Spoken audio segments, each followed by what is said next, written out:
Alors, on va commencer la partie boccantage de l'après-midi sur Cascode et le marronnage écologique. Donc ceux qui sont intéressés, rejoignez-nous en tout cas sous le kiosque. On va commencer les prises de parole. Donc on lance en tout cas l'appel pour ceux qui ne sont pas encore au courant. On commence le boccantage, Cascode, marronnage écologique. Écologique. Alors ça nous a fait, ça nous a proposé, Martine, tu es d'accord? C'est que nous avons fait un grand rond, donc nous avons dit là, nous avons été alentour et puis nous avons créé un espace de parole qui permet nous justement sortir dans Cascode des... C'est quoi de l'école là? On va là.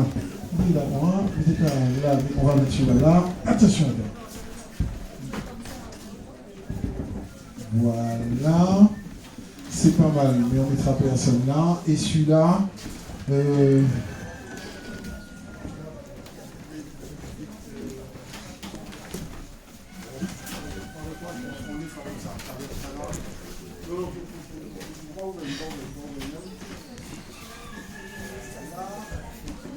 et puis ça nous fait faire. Eh ben on est pas mal, c'est celui-là qui va parler. Et puis on vous invite à rapprocher ta chaise, viens, rapproche-toi, madame. Tu as un joli chemisier, j'aime bien le jeune moutarde. Allez, on tient en la Ici, on tient la honneur. Si vous voulez, il y a de la place, il y a la même place là. Rapprochez-vous là, s'il vous plaît. Moi, je viens.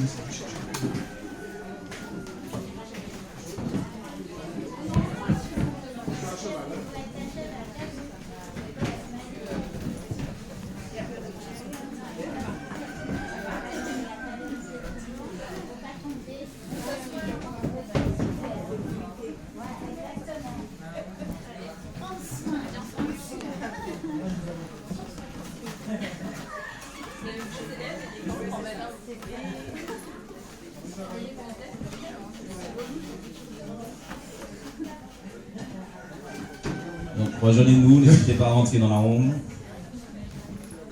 Asseyez-vous, qu'on soit confortable.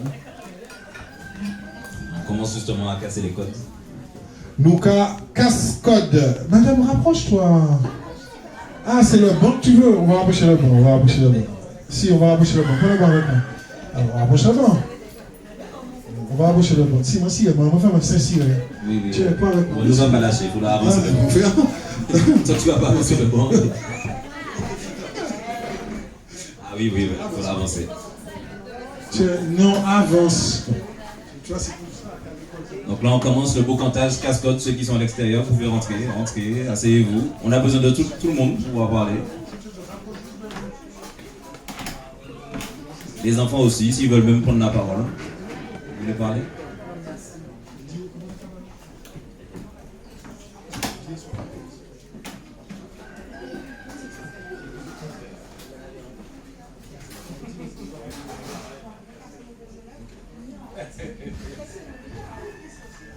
Alors, il y a Martinique Vélo aussi qui fait son atelier actuellement, ou en tout cas qui va pas tarder, de transformation de l'énergie mécanique en énergie électrique. Allez, c'est super. Alors, Louis, on nous posait cadre là, d'accord? Nous avons autour du cercle un certain nombre de personnes, des experts et non experts, on va dire ça comme ça, dans leur domaine. Est-ce que vous pouvez faire un table et puis dis-nous qui monde déjà nous convier, parce qu'en l'effet là, nous tenons un certain nombre de monde. Oui, d'accord avec moi. Ouais, vous tenez monde. Donc on va voir qui, parmi donc sur notre liste, on va voir ça. Alors, Seb, non, on va pas commencer par ça, c'est Martine. Martine, es-tu là? Ok, d'accord, donc on a Martine. Martine est là. Est-ce qu'on peut applaudir Martine? Ça c'est pour moi, ça c'est un petit peu pour moi. Ouais. Elle mérite pas, elle mérite, il n'y en a jamais assez, bon, il n'y en a jamais assez. Et ça c'est moi qui dis ça. Limna, elle arrive, elle n'est pas encore arrivée. Limna qui va nous parler de... Bon, allez. Qui va nous parler, voilà. Race l'ensemble. Race l'ensemble. Venez, pas chose là, venez. Ne soyez pas à l'extérieur, mes amis. On forme un cercle. Donc on applaudit aussi Race l'ensemble. Qui a nourri Séraphin ce midi. Avec sa famille, oui. non, festival, moi, non événement, ils viennent toujours avec sa famille, c'est toujours propre, c'est toujours bien fait, à l'heure, c'est carré. Alors ensuite, on a Elodie. Elodie de l'école. Salut Elodie de l'école. Seb. Seb, on te voit pas. Quand tu parles, on dit Seb. Ensuite, on aura Yoli. Non, elle n'est pas là. En revanche, Morane. Morane. On va le chercher, on le récupère. Ah, Roman, pas Morane. Morane. C'est Roman. C'est Roman. Roman. Roman Hill. C'est un mec. Voilà, c'est pas beau. Son nom de famille, c'est pas Hill. Ok. Roman. Donc Roman, bon, qu'on va aller chercher. Ben, justement, et c'est Gwen qui va aller chercher Roman. Alors, salut, Gwen, qui, elle, nous parlera de résilience et de robustesse, c'est ça, hein? Yes. Et on est bien. C'est parfait. Et puis, on a l'assemblée. Hein? L'intelligence collective, d'accord? C'est parce que chacun sait faire quelque chose, chacun a un bout de la solution. C'est ça, Martine. Alors, Martine va poser le cadre. Merci. Alors, poser le cadre, c'est-à-dire qu'on ne peut pas se dire qu'on refait le monde à partir de rien. D'accord? Déjà, on a une histoire dont on doit tenir compte et on a des anciens qui ont fait bien avant nous et on a des personnes qui sont en train de faire. Et tout ça, on doit en tenir compte. La deuxième chose, la déclic matinique, c'est le changement climatique et c'est les autres enjeux. Le changement climatique, on sait que les éléments sont en train de s'accélérer et on sait que le cycle, on est actuellement on est entré dans une ère de dérive, de déséquilibre climatique. Qu'est-ce que ça veut dire? Ça peut se résumer en 3 mots, tout simples. Pas besoin de science, pas besoin de mots, pas besoin de science, pas besoin de mots scientifiques pour traduire cette science. C'est trop d'eau, trop chaud, trop sec.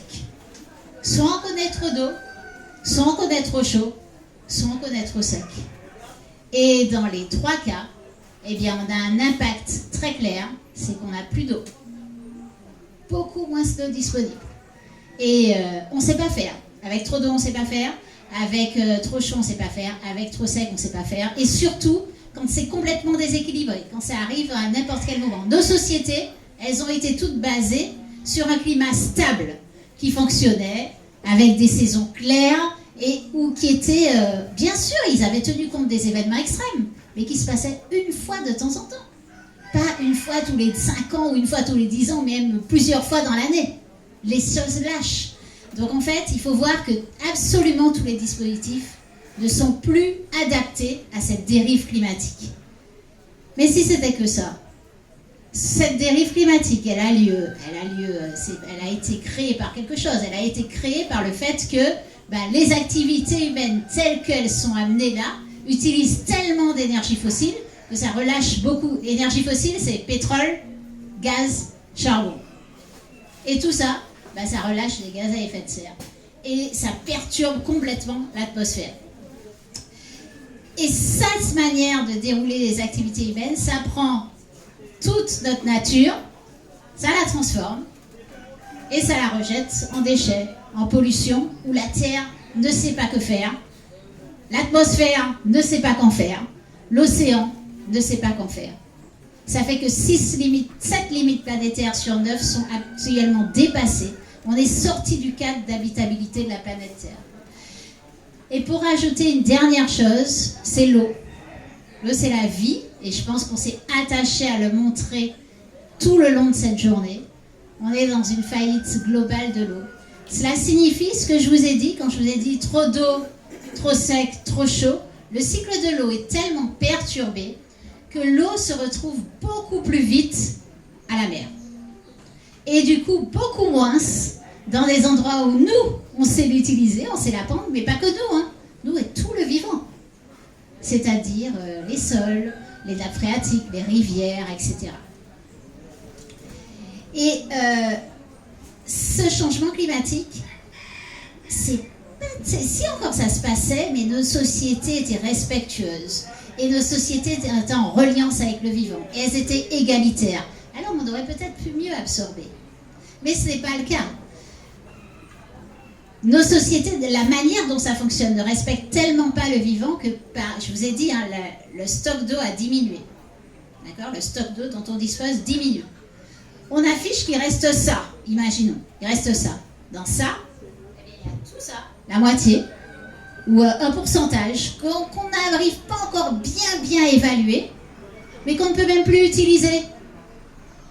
D'après vous, par exemple, pourquoi chez nous, en Martinique, il y aurait de l'eau disponible là qu'on ne pourrait plus utiliser? Les pollutions, la chlordécone, exactement. Et bien c'est exactement ce qui se passe à échelle mondiale avec les activités minières et l'agriculture intensive, qui a tellement pollué les sols qu'une partie des réserves affichées est complètement inutilisable. Donc, ce que les Nations Unies nous disent, c'est qu'on est dans une faillite globale de l'eau. Ça veut dire qu'on sait on a moins. On n'est plus dans un stress, on n'est plus dans une urgence, on n'est plus dans une crise. Alors pourquoi c'est important de dire ça?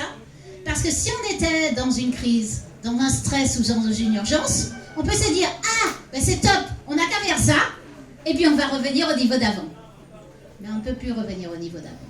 Le niveau d'avant n'est plus, on peut en faire le deuil, et absolument tous les rapports scientifiques qui regardent qui ce soit l'eau, que ce soit le vivant, que ce soit les océans, que ce soit le climat, absolument tout ce qu'on a connu, on peut en faire le deuil, et ça ne reviendra plus. D'accord?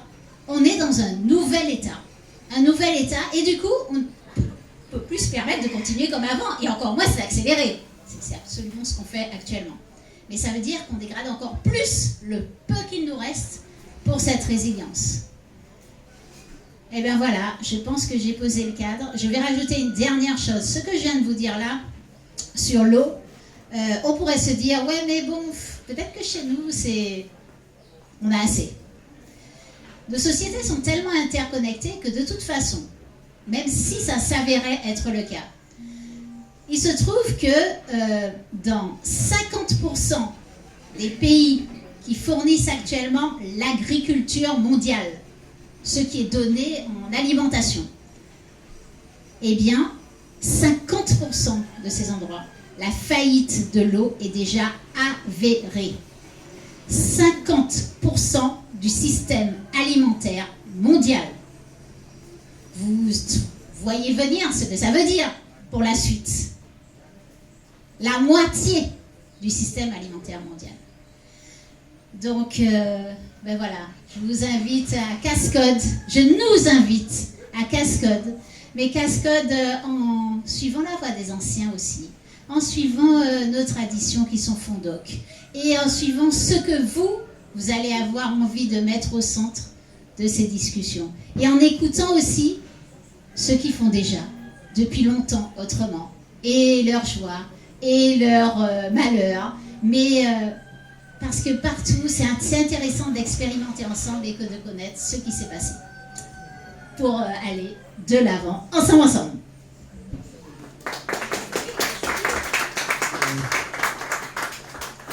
Tout le monde a compris le créole. Oui. Alors, nous sommes dans un petit pays qui est 1100 km². Et dans les années 50, jusqu'à les années 60, il a été bon, il a été problème. Et puis, nous avons les subventions européennes, les gens qui disent toute terre Martinique, c'est à eux, ils ont planté, crâne, tout partout. Après, quand on a mangé un petit peu moins de l'eau, ils ont planté banane.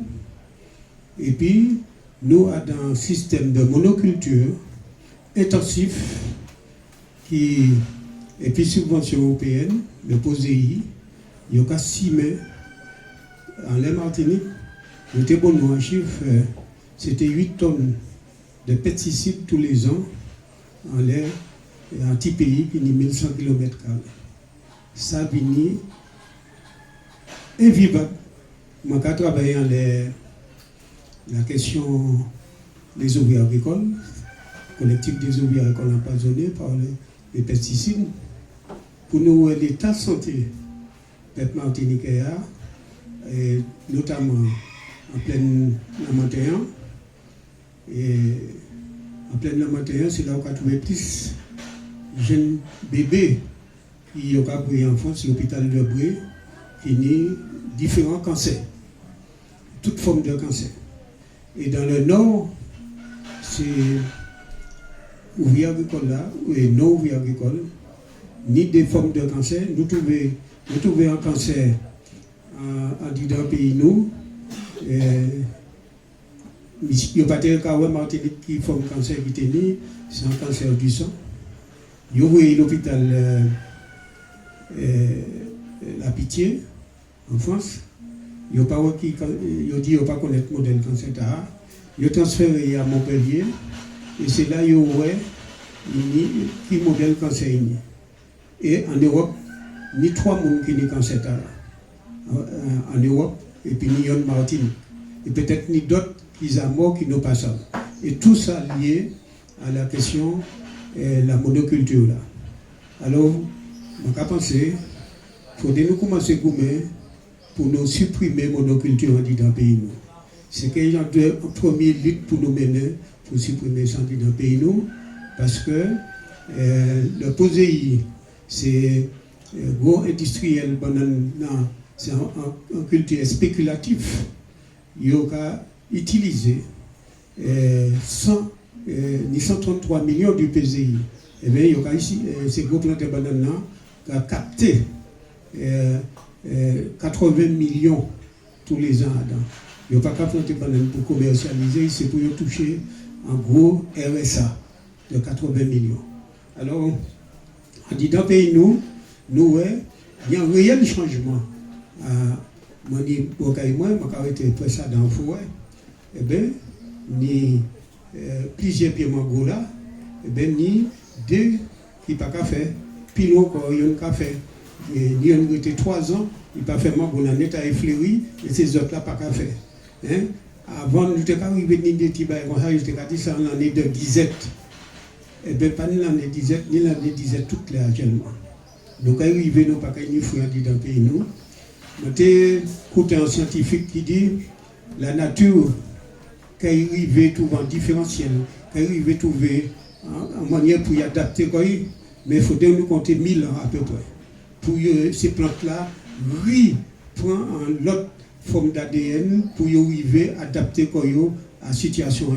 C'est la même manière que l'homme vient adapter petit à petit. Et bien c'est là, nous y eh bien, on va penser à dans l'air là, nous y aujourd'hui jour, nous pouvons sortir dans le crime environnemental et tout ça vient pour des gens qui ont les fortune en manière rapide. Alors, on va crier bravo à des clips qui ont commencé à faire un travail et nous connaissons bien, nous-mêmes nous avons travaillé sur la question de l'empoisonnement qui est un problème dans le pays, qui est aujourd'hui jour les petites doses homéopathiques, des traces de chlordécone sans perturbateur endocrinien qui a tourné en boucle, qui a passé à la terre, au vivant et à de l'eau. Qui a tourné comme ça, mais il est éternel. Il a tourné, il n'a pas fini pièce. Il a tourné comme ça. Et ces petites doses-là, aussi dangereux, il n'est pas de gros doses là. Et ces petites doses-là, surtout, agissent en les problèmes de reproduction, à la conception, à l'accouchement, qui est encore dans l'ombilical là, et on va trouver un sperme chez l'homme là aussi. Et là, nous avons une grande inquiétude en la disparition peuple martiniquais, puisque pour Madame Fantiamay tellement Martinique, c'est très difficile. Et les gens qui ont fait en Martinique pour l'instant, c'est des gens d'origine caribéenne, mais les Martiniquaises qui naissent Martinique, c'est difficile à faire Timamay. et ni la question sur la question infertilité. Alors, je pense qu'il faut nous occuper des affaires nous, parce que ce n'est pas pour nous qui par le côté qui a étudié. Parce que nous avons trop d'exemples. En exemple, nous allons à Bruxelles, au Parlement européen, et bien, il y a un député du Parti socialiste qui vient, dit nous, un seul exemple, et puis il a arrêté là. Et oui, j'ai des choses à vous dire, mais ça ne va pas vous faire tellement plaisir. Ils ont sorti une loi pour l'unitaire de 2025 à 2050 pour l'Europe. Et quand ils arrivaient au Parlement français, ils mettaient des haines, sauf pour les outre-mer. Quand ils n'ont pas de politique pour nous. Alors c'est ça, c'est exactement ce sont nos ennemis, ces gens-là. Et le député a été mis ça là, c'est un député du Front National. Merci. Merci Anlo pour l'intervention. Alors, maman est là. On va mettre quelques règles. La première, je vais vous demander de synthétiser au maximum. On est nombreux, on a tous envie de parler. Et l'information est riche. En revanche, on ne pourra pas tout dire. Ça, c'est évident. D'accord ? Deuxième chose, c'est qu'il y a une règle qu'on voudrait mettre en place. C'est un homme, une femme, dans l'échange de la parole. De façon à ce que symboliquement, en fait, il y ait une parité et que tout le monde a droit à la parole et au même niveau. Ça va ? Bien. Moi, je vous ai dit, je suis le méchant. C'est moi qui règle. Alors, à partir de là, je suis en coordination avec Louis. On tend le micro à l'un de nos experts. Qu'est-ce que... Du coup, on fait, étant donné qu'ils vont en parler, on va laisser une femme parler. Allez, une femme. Donc, à qui ? Élodie. Élodie. Ah bah, Élodie. Juste à côté de toi, ouais. Tu nous dis tu es qui ? Alors, Élodie Saint-Val, je suis présidente de l'association Le Monde dont on rêve. Donc, c'est un écolieu qui est basé au Saint-Esprit. Donc, du coup, quand je vous dis Le Monde dont on rêve, pour vous, quels sont les mots, en fait, les premiers mots qui vous viennent à l'esprit quand on vous dit le monde dont vous rêvez ? Paradis. Donc, qui dit paradis dit terre saine. Et dans le paradis, on avait les animaux, hein. On avait une fois plus de maladies. Ouais. Ben, nous, quand on a pensé le monde dont on rêve avec Anne qui n'est pas là aujourd'hui, on a pensé aussi à la solidarité, à retrouver des liens humains entre nous. Et donc c'est pour ça qu'on a décidé de créer ce lieu, donc un lieu qui serait vraiment un endroit où chacun aurait pu se retrouver en fait pour faire fonctionner la solidarité à travers sur ces différents axes environnementaux pour préserver en fait notre environnement. Donc souvent je dis Martinique belle, donc chaque nous qu'à garder, que tout côté nous aller, pas n'antique point Martinique nous pas qu'à garder, et puis nous qu'à émerveiller que nous, Martinique vraiment belle, on a la chance et d'avoir une petite île mais très riche. Donc il faut prendre conscience de cette richesse. Et du coup, donc nous travaillons sur ces différents axes en proposant des ateliers de savoir partager. Donc tout ça qui nie en savoir, c'est ça la transmission, travailler sur la transmission pour que les anciens puissent passer relais à les plus jeunes. Et puis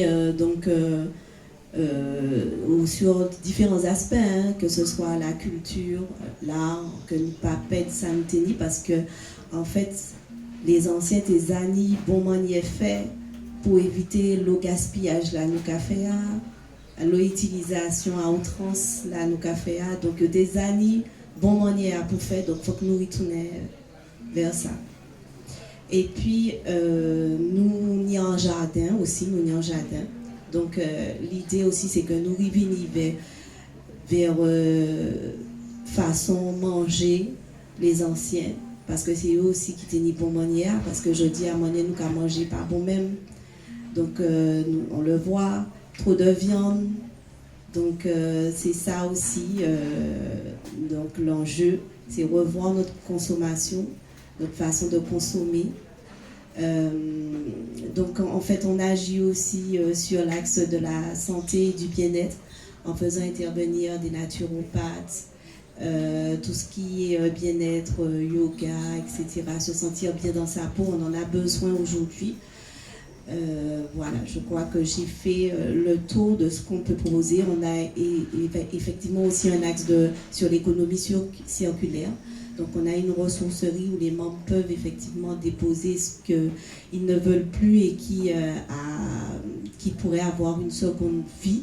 Donc on organise régulièrement des vides-greniers aussi donc, pour pouvoir faire ce recyclage. Et puis toujours dans l'esprit de la solidarité à un prix intéressant puisque c'est participation libre pour pas mal de choses. Donc voilà. Alors j'ai une question, Elodie. La question est la suivante, c'est au travers du travail que vous menez, qu'est-ce que tu constates, qu'est-ce que tu vois de la part de la population qui fréquente? Quels sont les comportements? Qu'est-ce qu'il y a à changer? Qu'est-ce qu'ils ne savent pas? C'est quoi ton regard, toi, sur cette population? Alors, le premier mot que je dirais, je parle avec mon cœur, c'est que quand on a commencé avec l'association, le premier mot qui me vient à l'esprit, c'est l'espoir. Parce qu'on a trouvé beaucoup de personnes autour de nous qui avaient la même façon de penser et la même vision que nous et qui au quotidien se donnent dans l'association parce que il faut dire que notre association fonctionne sans subvention, sans rien, et pourtant on arrive à bien fonctionner. Donc avec les dons, avec le volontariat de tout chacun, on arrive à vraiment bien fonctionner. Super. Espoir, solidarité, nous sommes plusieurs à penser et à vouloir répondre aux problèmes. Merci à toi.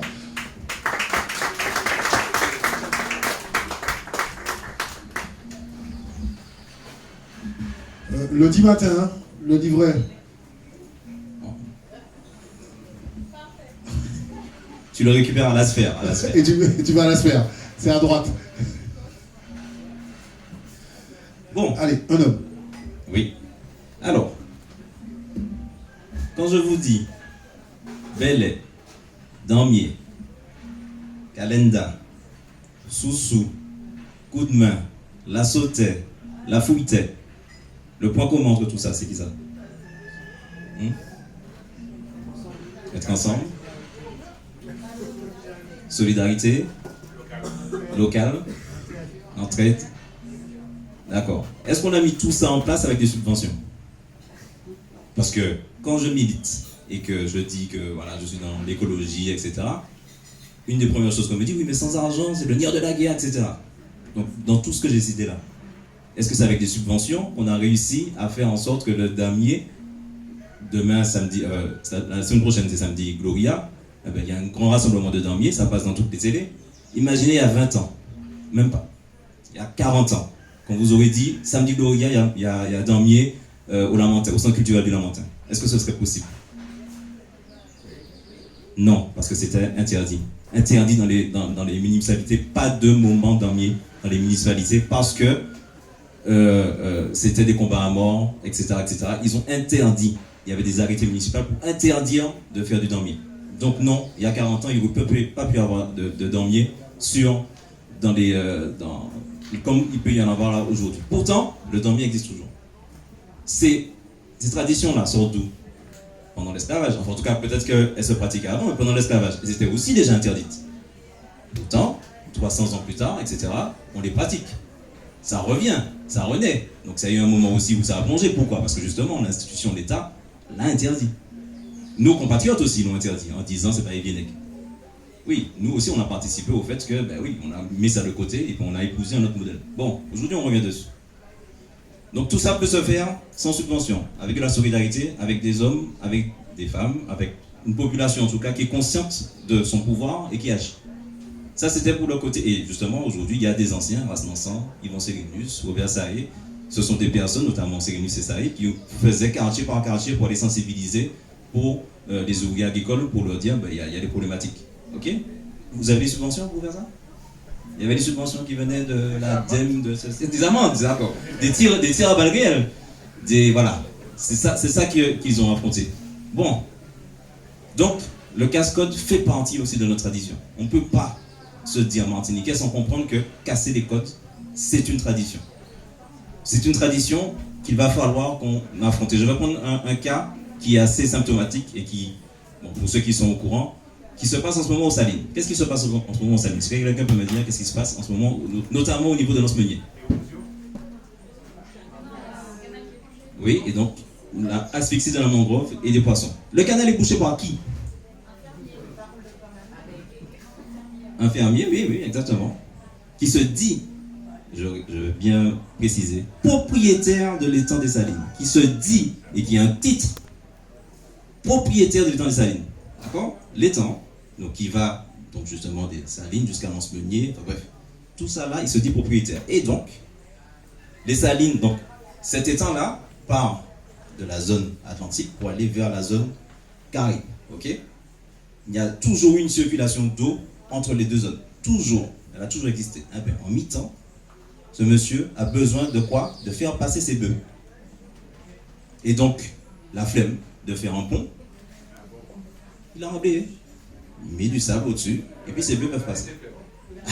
On a les deux. Oui, les propriétaires. Si tu es propriétaire en loi, dans la loi, qu'est-ce que tu peux faire ce que tu veux? Ah, il y a des choses. Non, on n'est pas censé. Surtout que l'étang des Salines est protégé. Opération Grand Site, Convention Ramsar depuis 1974. Donc, c'est censé être protégé. Mais monsieur est propriétaire. Donc, attendez. Donc, du coup, les poissons, la mangrove va exister. Donc, ça, c'est là. C'est sorti la semaine dernière. Sachant qu'il y a déjà 3 ans, c'était déjà sorti. Hein. Bon. Et que c'était des militants qui étaient allés déboucher. Sans préavis, sans rien du tout. Bon, du coup, on va suivre la loi. Qu'est-ce qu'il faut faire dans ces cas-là? Comment? Attendez, mais là, qu'est-ce qu'on fait? Sachant qu'il y a ça. Légalement, qu'est-ce qu'on fait? Oui. Ah, ben, on va revenir là-dessus. D'ailleurs, justement, pour avoir son titre de propriété, vous savez ce que monsieur a fait? Donc, il a, à un moment donné, c'était de l'eau douce qu'il y avait, d'une partie en tout cas de cet étang-là. Monsieur a ouvert le canal. Il a dragué justement pour ouvrir le canal pour que l'eau salée puisse rentrer, pour qu'il puisse bénéficier du fait qu'il bénéficie des parts géométriques autour, puisque c'est considéré comme une mer, comme la plage, donc il peut être propriétaire. Ok? Ça, c'est une méthode qu'il a utilisée. Bon, donc il est propriétaire. Donc qu'est-ce qu'on fait? Il y a une loi qui le dit. D'accord? Oui. Convention Ramsar, Grand Site, les lois le disent. Donc quand on constate ça, aujourd'hui, qu'est-ce qu'on doit faire? Gendarmerie, on porte plainte, ok? Ensuite, qu'est-ce qui se passe? Une fois qu'on a porté plainte, parce que c'est pas tout des porter plainte, il faut que ça aille plus loin. Qu'est-ce qu'il faut ensuite? Une enquête. D'accord, qui diligente l'enquête? Ok, d'accord. Oui, le procureur, etc. Bon. Étant donné que ça s'est passé il y a 3 ans, ça s'est passé aussi avant. Bon, donc du coup, oui, par exemple, une association qui s'appelle la Sopama, elle a fait tout ça. Elle a porté plainte. Les mairies précédentes, donc sous Garcin-Balsa notamment, ont mis en place l'arsenal juridique pour protéger l'étang. Jusqu'à aujourd'hui, il est capable de le faire. Et même malgré la plainte qui a été posée, il y a 1 mois, c'est la présidente de la Sopama qui a été convoquée pour pouvoir répondre des actes. L'acte, c'est quoi? D'avoir débouché ce fameux passage. Donc, quand on constate ça, qu'est-ce qu'on fait toujours? Légalement, parce qu'il y a plainte, etc. La plainte a voulu que Madame Rosalie Gachette a été convoquée, le propriétaire en question. Alors, c'est de gentil ou de Lucie? J'oublie à chaque fois. De gentil. Le propriétaire en question, je vous donne le nom. Attention, cet après-midi, moi, je donne les noms. Moi, je suis pas, c'est pas stratégie résidence, c'est moi, Ulrich Fleural, militant. Bon, je vous donne les noms. Donc, ils sont au courant, l'ONF est au courant, la mairie de Sainte-Anne est au courant, le procureur est au courant, le préfet, et certainement tous les préfets sont au courant. Ça continue. Donc, légalement, qu'est-ce qu'on peut faire encore? Après tout ce qu'on a fait là, qu'est-ce qu'il faut faire encore? Administratif, ok. Bon, alors, sachant que le procès pour les réparations, ça fait déjà 10 ans.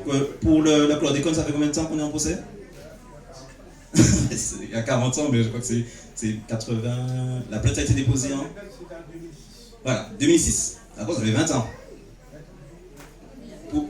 Pour le chlordécone... Oui, d'accord, on va continuer. On attend 20 ans. On attend 20 ans pour l'autre mangrove. Ça se suicide. On attend 20 ans, du coup, que tous les 3 ans, et monsieur va recommencer. Il a dit quelque chose à Malsa. Il a dit, moi je suis une dynastie, toi t'es pas une dynastie. Donc fais tes manifestations. Moi, j'ai mes enfants, ils vont continuer à faire ça et tu pourras rien faire. Bon, une fois qu'il a dit tout ça, qu'on a tous ces éléments-là, qu'est-ce qu'on fait? À un moment donné, il ne faut pas cascade. Et c'est ce qui va arriver. Et je répète, tous les organes étatiques sont au courant. DEAL, ONF. Je vous signale que l'ONF, aujourd'hui, tous les 6-7 mois, il nomme un président, hop, il le foutait dehors. Il nomme un autre président, hop, il le foutait dehors. Ces présidents-là, ils venaient tous de l'étranger. Il n'y en a pas. Et c'est justement récemment, je crois qu'ils ont nommé un Martiniquais. Mais bon, ça ne veut pas dire qu'il va régler la situation, mais ils ont refait le même schéma. Allez, on fait venir quelqu'un, il arrive. Allez, on va faire ça. Ben non, on est mal payé, etc. Allez, hop, on balance, on recommence.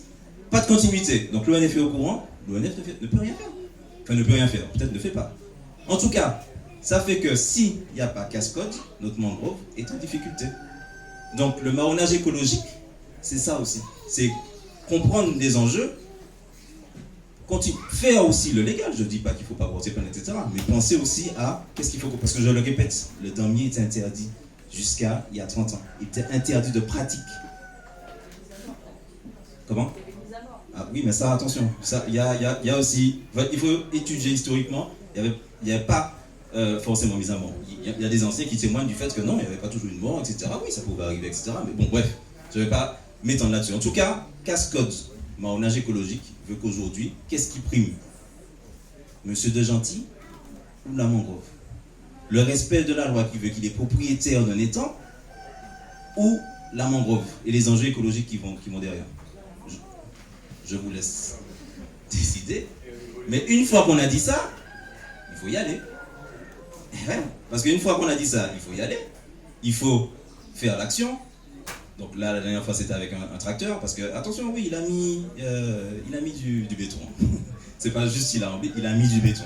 Donc il a fallu qu'on prenne un tracteur pour pouvoir déboucher cette zone-là. Donc il va falloir mandater quelqu'un. Et bien, les propriétaires de tracteurs, qu'est-ce qu'ils vont vous dire? Il est chaud. Déjà le POSEI, la plupart c'est pas moi qui le touche, j'ai pas beaucoup d'argent, ça va me revenir dessus, j'y vais pas. Les humains aussi, ils vont pas forcément y aller. Ah, il y a des risques, comme on l'a dit, Mme Gachette a été, alors que je sais de source sûre que Mme Gachette n'y était pas. Mais elle a perdu de son temps pour aller répondre à la provocation parce que Monsieur de Gentil est propriétaire. Bon, donc tout ça c'est pour dire que et cette situation-là, il y en a pléthore au pays. Il y en a pléthore. Je parle de là. On peut parler du prêcheur, toutes les entreprises de béton qu'il y a là. On a vu ce matin comment le béton est fait, avec quelle matière première? Le sable. Écoute, c'est lui qui a cherché le sable. C'est toujours le sable de nos plages. Et en plus, les plages. Comment?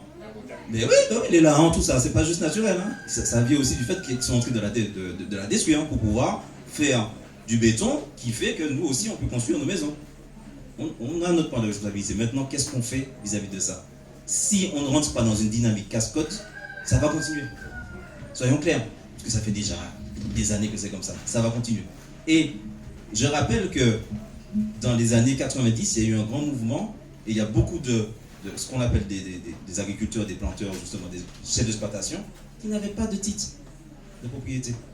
En Guadeloupe aussi, jusqu'à aujourd'hui, il y a toujours, ils se sont même réunis en coopérative de planteurs, d'exploitants, qui n'ont pas de titre de propriété. Et personne ne va dire rien. Oui, parce qu'à un moment donné, c'est la lutte, c'est le combat. C'est ça qui veut ça. Donc toutes nos pratiques, sous, damier, belay, sont issues de cela. Et à un moment donné, il a fallu justement que un peuple se dise, bon, soit on suit la règle, et on va continuer à faire les procédures. On va peut-être arriver dans 200 ans à obtenir un résultat. Soit on se prend en main et on casse-côte.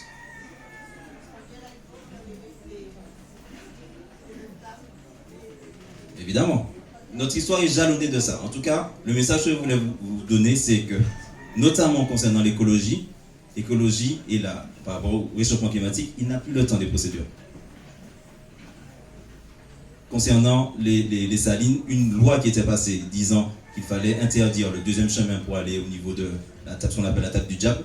Il y avait déjà arrêté qui disait qu'il ne fallait pas l'emprunter. Il a fallu encore une fois que des militants aillent bloquer pour qu'ensuite, ils se décident. Et même des personnes de la DIA nous ont dit, bon, heureusement que vous avez fait ça, parce que ça a accéléré le processus. Je viens de dire là, il y a des lois, il y a pas de loi, il y a un feuille, voilà, on appelle ça le millefeuille administratif. Il y a des lois comme ça qui s'empilent, mais à un moment donné, il faut la faire respecter. Qui va la faire respecter, hormis nous? C'est pas le gendarme qui vient 6 mois ici qui va faire respecter ça, alors que dans 6 mois, il est parti, il va manger son poisson autre part.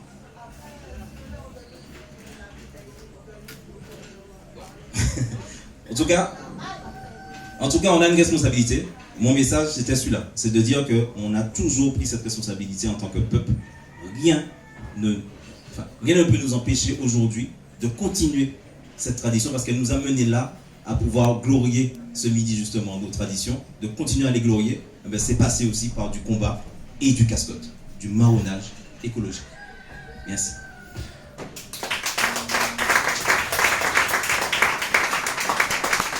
Merci à toi, Ulrich. Je rappelle malgré tout que tu as abordé aussi des notions qui sont que l'argent n'est pas le nerf de ce travail à faire.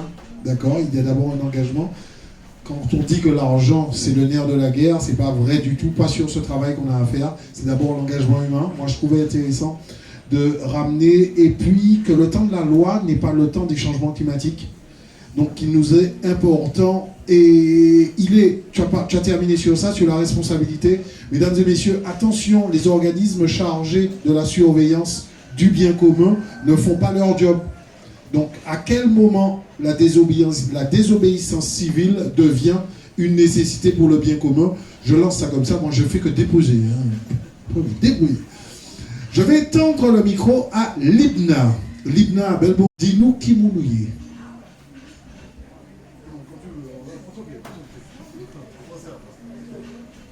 Bonjour à tous, non, c'est bon. Bonjour à tous, donc c'est Libna Basile.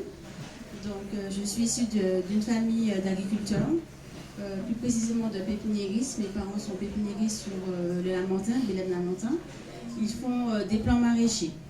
Et depuis quelques temps, depuis les années 2000, il y a une population qui voulait planter des plants maraîchers, mais bio, sans pesticides et avec des graines non traitées. Et surtout des graines anciennes.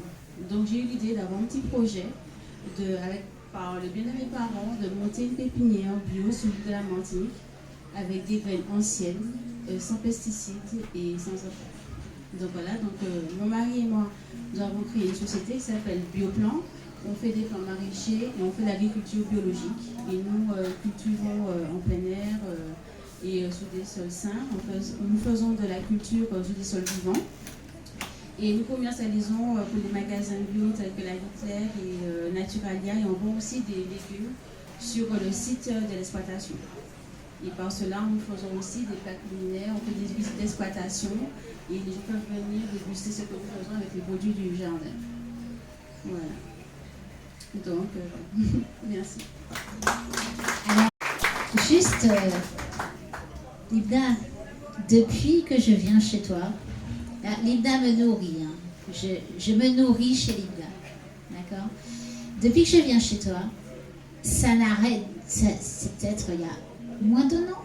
Je pense qu'il ne s'est pas passé 2 semaines sans que ce que j'avais vu une fois ressemblait à ce que j'avais vu quand je revenais, qui ne ressemblait plus à ce que j'avais vu quand je suis revenue. Tu es sans cesse en train d'expérimenter. Et c'est de ça dont je voudrais que tu aies, de cette expérimentation que tu as, d'où tu es parti, comment tu réfléchis, comment tu l'as fait vivre, comment tu t'aperçois que ça fonctionne moins bien, que tu ajustes, comment tu entraînes, comment tu embarques du monde avec toi, parce que tu as embarqué du monde dans cette vision.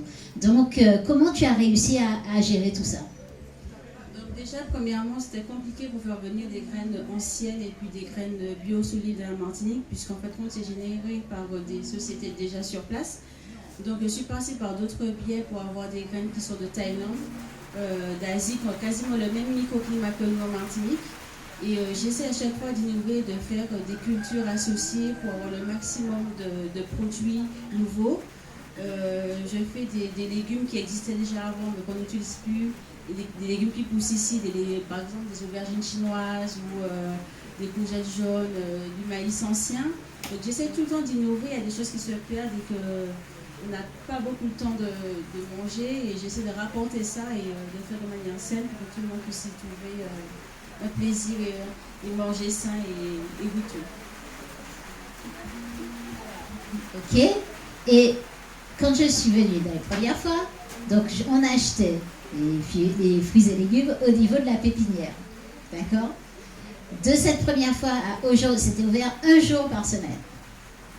De cette première fois à aujourd'hui, il y a eu de sacrés pas et de sacrées différences. Comment tu es arrivé justement, parce que c'est une énergie incroyable pour arriver à faire ces pas.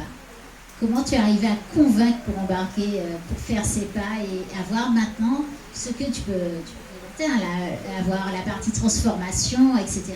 Et la partie mise en commun, mise en partage aussi avec d'autres personnes, des produits d'autres personnes que tu présentes aussi. Donc au début, je m'étais vraiment dit j'allais travailler que pour les magasins bio. Je me suis dit mais pourquoi pas partager déjà aux gens de bouche-oreille les légumes que j'ai cultivés sur l'exploitation. Et je commençais juste avec un jour par semaine en faisant des marchés. Et puis on me disait ben, pourquoi pas d'autres jours. Et maintenant je fais des marchés tous les jours, sauf le samedi bien sûr. Je fais des marchés tous les jours de la semaine. Et avec les légumes du jardin, on fait aussi de la cuisine avec, par exemple, des patates douces et des dashs. On fait des pâtes sans gluten, on fait des pizzas avec, on fait des hors d'œuvre avec des légumes. Et les gens, ils adhèrent. Et en fait, à chaque fois, on essaie de faire de nouvelles choses. Tous les jours, on change, on s'améliore parce qu'en fait, quand je vis de ça, on est tout le temps dedans, du matin au soir. C'est une passion. Et au-delà de la pépinière que je suis excelle, c'est mon métier, mais j'ai le goût du jardinage, j'ai le goût de mettre en place des choses pour que tout le monde puisse y trouver goût, plaisir.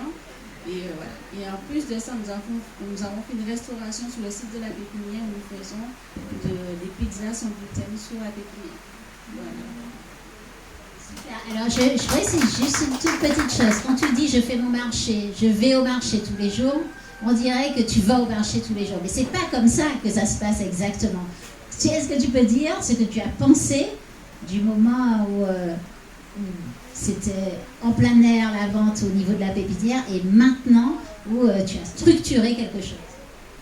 Donc en fait, j'ai commencé sur un tout petit kiosque en fait, dans la bouffe, parce que c'était tout petit. Au fur et à mesure, j'ai fait un terrassement et j'ai fait une boutique. Ça ressemble à une petite épicerie fine. Et je travaille avec d'autres producteurs qui transforment les produits on fait des infusions de thé avec les légumes que je porte, on fait du caviar d'aubergine, on fait plein de sauces avec les produits du jardin. Et c'est vrai, quand elle nous a connus, on était dans la boue, maintenant on est dans une vraie boutique. Et maintenant il y a un emplacement de restauration, donc je suis un peu timide, désolée. Mais en fait, c'est une passion. Quand on vit de sa passion et qu'on veut nourrir les gens autrement, de la graine jusqu'à l'assiette qu'on rapporte, tout est fait de manière avec amour et puis avec ce qu'on peut. Mon mari aussi est un grand passionné. On n'arrête pas d'étudier les variétés pour avoir tout ce qu'il y a de meilleur. On voyage pour voir qu'est-ce qui se fait d'autre ailleurs qu'on peut rapporter ici en Martinique, puisqu'en fait, le circuit des graines, c'est très fermé, c'est très compliqué. Et la passion en fait du petit potager qu'on avait, la petite pépinière dans la boue, maintenant on a une vraie boutique sous l'exploitation. C'est rare quand même en Martinique d'avoir un site qui a pépinière, exploitation, boutique et restauration dessus. Donc voilà. Merci.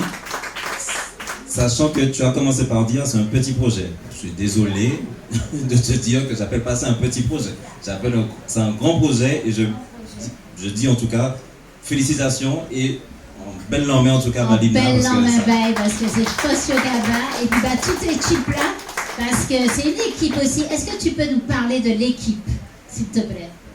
Dans mon équipe il y a des aidants de la famille, donc il y a mon mari, il y a mon beau-frère, il y a ma belle-sœur. Et il y a la belle-mère de mon frère.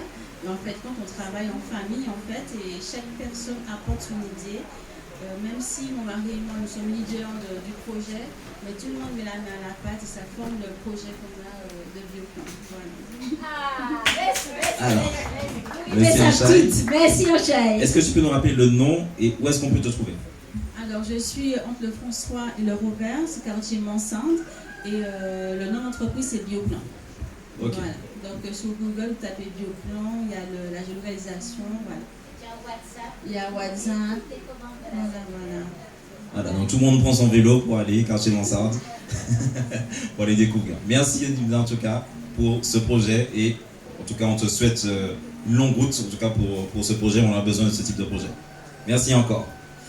Là on va donner la parole à Ras Lançon, donc l'honorable Ras Lançon, que comme je dis souvent, faites des marchés, faites des événements.